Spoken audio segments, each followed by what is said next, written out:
Hello everyone, welcome back to my channel. আজকের ভিডিওতে আপনাদের অনেক অনেক স্বাগত। আজকে আমি আপনাদের কিভাবে প্রিন্সেস কাট ব্লাউজ ড্রাফটিং করার পর কাপড়ে কাটিং করবেন সেটা কিন্তু দেখিয়ে দেবো। আর এই সেম একই পদ্ধতিতে স্টেপ বাই স্টেপ কিন্তু আপনাদেরও কাটিং করতে হবে। আর কমিউনিটিতে আমি সমস্ত কিছু প্রত্যেক দিনের ক্লাসের কিন্তু সমস্ত পেজের কিন্তু ফটো শেয়ার করি, তো ওখানে আমি রাখি। তো আপনারা অবশ্যই যদি ক্লাসে কোনো লেখা বুঝতে অসুবিধা হয় ওখান থেকেও কিন্তু দেখে নিতে পারেন। তাছাড়া ওইগুলো দেখলে আপনাদের পুরোপুরি ক্লিয়ার হয়ে যাবে, কোনো অসুবিধা হবে না। আর অবশ্যই ভিডিওটা পুরো দেখবেন, কোথাও কিন্তু কোনো স্কিপ করবেন না, কারণ অনেক জায়গায় অনেক ইম্পর্টেন্ট কথা থাকে, বোঝানোর থাকে। যদি স্কিপ করে দেখেন তাহলে কিন্তু আপনি আর বুঝতে পারবেন না। আর আপনারা যারা নতুন, এই স্টিচিং ফিল্ডে যারা একদমই নতুন, মানে আগে কিছুই যদি না জানেন, তাদের ক্ষেত্রে কিন্তু এই বোঝাটা একটু মুশকিল হতে পারে। তো যারা জানেন, মানে আগে অনেক কিছু কাজ করেছেন, জানেন, তাদের পক্ষে সহজ হবে। কখন সহজ হবে? আপনি যদি 3-4বার ভিডিওটা দেখেন, রিপিট করেন, তাহলে কিন্তু আপনি খুব সহজেই বুঝে যাবেন।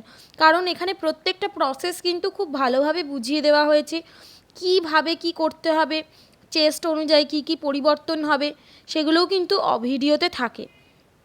তো দেখুন, যেরকম আছে সেরকম আমি কাটিং করে নিচ্ছি। আর এখানে এই ছবিটাও আপনারা কিন্তু কমিউনিটিতে পেয়ে যাবেন। তো এই ছবিগুলোও আপনারা দেখতে পারেন, তাহলে অনেকটা ক্লিয়ার হয়ে যাবে আপনাদের, কারণ ভিডিওতে অনেক সময় বোঝা যায় না। তো দেখুন, এখানে আমি নিচে যে কোমরের টেকিংটা ছিল সেটা মাইনাস করে দিলাম।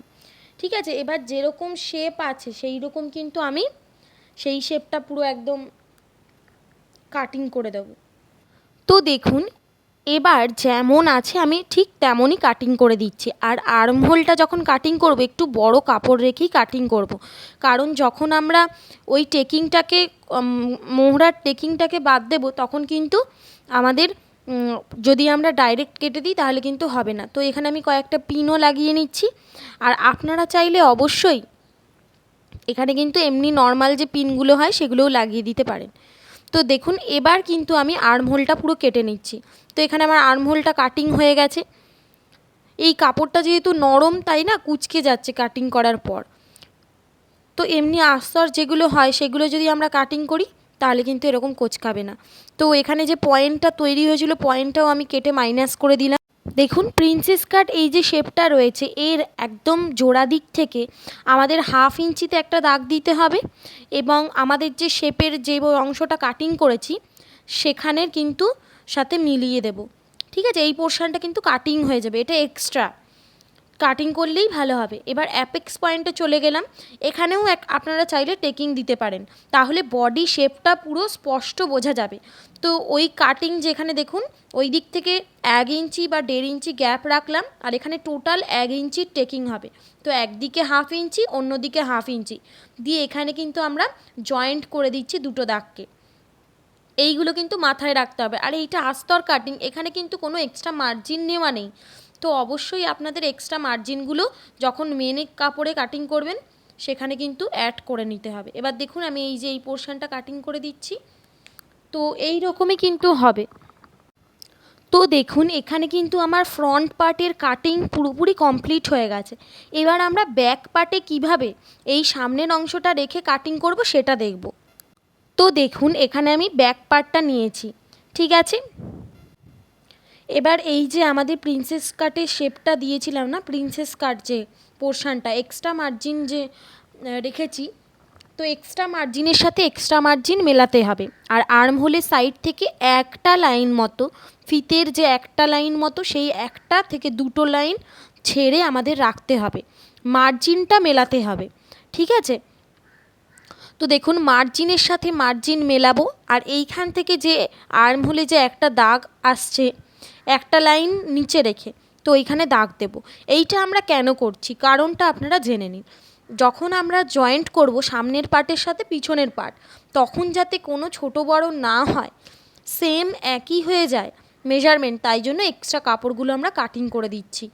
ঠিক আছে, আর এর ফলে আপনার কোনো ছোটও হবে না, একদম ফিটিংসটাও প্রপার হবে, আর যখন আমরা জয়েন্ট করব তখন কিন্তু আমাদের কোনো অসুবিধা হবে না, যখন সেলাই করব কোনো ছোট বড় হবে না। তো দেখুন আমি এই দাগগুলোকে বাড়িয়ে নিলাম। এবার হচ্ছে যে আমাদের এই যে ফিটিং লাইনে যে দাগটা টানলাম ওটা যতটা হচ্ছে তার ডবল করতে হবে।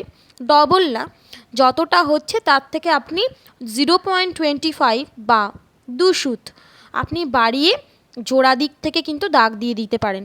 কারণ আগেই বলা হয়েছে যে ব্যাক পার্টের লেন্থ কিন্তু আমাদের খুব বেশি লাগে না, ছোটই লাগে। তো এতে কিন্তু কোনো অসুবিধা হবে না আপনার হচ্ছে যে যখন আপনি পরবেন, ঠিক আছে। সেলাই করার পর আপনার মনে হবে ছোট হচ্ছে, কিন্তু যখন পরবেন দেখবেন একদম পারফেক্ট আসছে, কোথাও কোনো কোঁচ ভাঁজ আসবে না। যেহেতু আমরা আর কি অত বড় রাখছি না, সাধারণত ব্লাউজ অনেক কুঁচকে যায়, এই কুঁচকে যাওয়াটা না থাকবে না প্রফেশনাল নিয়মে, অনেক স্মুথ ব্যাপার একটা আসবে, অনেক দেখতেও ভালো লাগবে। এবার আমি যেরকম আছে সেরকম কাটিং করে দিচ্ছি। এবার তার আগে আমাদের না যে গলার শেপ সেটা আগে কাটিং করে নিই। তো এই জায়গাটা তো আমি কাটিং করে দিলাম। তো এখানে আমার কতটা রেডি শোল্ডার আছে 2 ইঞ্চি, 2-এর সাথে 1 যোগ করে 3-এ একটা দাগ দিলাম। আর নিচ থেকে আমার কতটা রেডি বেল্ট চাই 2 ইঞ্চি চাই, তাই তার সাথে 1 ইঞ্চি প্লাস করে আমরা 3-এ একটা দাগ দিলাম। তো এখানে রেডি শোল্ডার কতটা করব, নিচে কতটা বেল্ট করব সেটাও পেয়ে গেছি। এবার এইখানে জোড়া দিক থেকে যতটা হচ্ছে ঠিক ততটাই নিচ থেকে রাখছি, অথবা 1/2 ইঞ্চি বা 2 সুত পর্যন্ত কিন্তু বাড়াতে পারেন, কোনো অসুবিধা নেই যদি আপনি নিচের পোর্শনটা খেলানো করতে চান। এবার দেখুন আমি স্কেল দিয়ে দুটো পয়েন্টকে মিলিয়ে দিচ্ছি। এবার এখানে ফ্রেঞ্চ কার্ভ স্কেলের সাহায্যে রাউন্ড শেপ দিয়ে দেব। তা আমি যেহেতু পিছনে গোল শেপ করতে চাইছি তো গোল হয়ে যাবে। দেখুন তো আমার এখানে কোনো অসুবিধা হলো না গোল করতে। এছাড়া হাত দিয়ে যদি করেন ডট ডট দিয়ে করবেন, কোনো অসুবিধা হবে না। এবার আমি যেরকম করেছি সেরকম কিন্তু কাটিং করে নেব, ঠিক আছে। তো এখানে আর কিচ্ছু নেই। আপনাদের যদি বুঝতে কোনো অসুবিধা হয় আপনারা কিন্তু অবশ্যই আমাকে কমেন্টে জানাতে পারেন, আমি অবশ্যই সেগুলো ক্লিয়ার করে দেওয়ার আপনাদের চেষ্টা করব। তাহলে আমি লাইভ করব, লাইভে আপনাদের বলে দেবো, বা ছোট ছোট ভিডিও বানাবো যেখানে আপনাদের যে প্রবলেমগুলো হচ্ছে সেগুলো কিন্তু সলভ করে দেবো।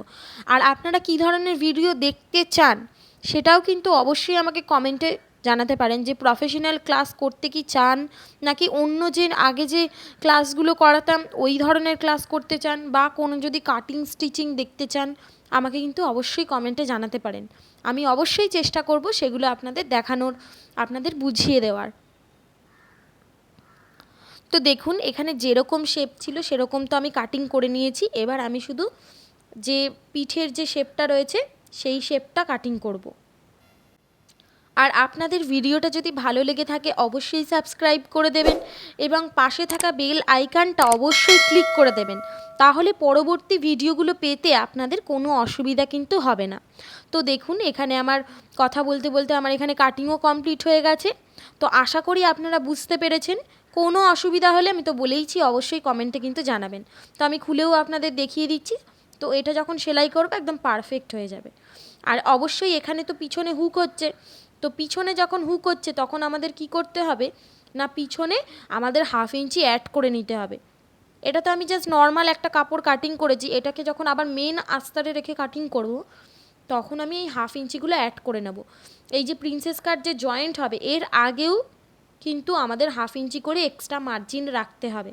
এটা জাস্ট আমার তৈরি হয়ে গেছে, এবার 1/2 ইঞ্চিগুলো অ্যাড করতে হবে সব দিকে। তো চলুন আজকের জন্য এই পর্যন্ত, দেখা হচ্ছে পরবর্তী ভিডিওতে। সবাই খুব ভালো থাকবেন, সুস্থ থাকবেন। আজকের জন্য টাটা।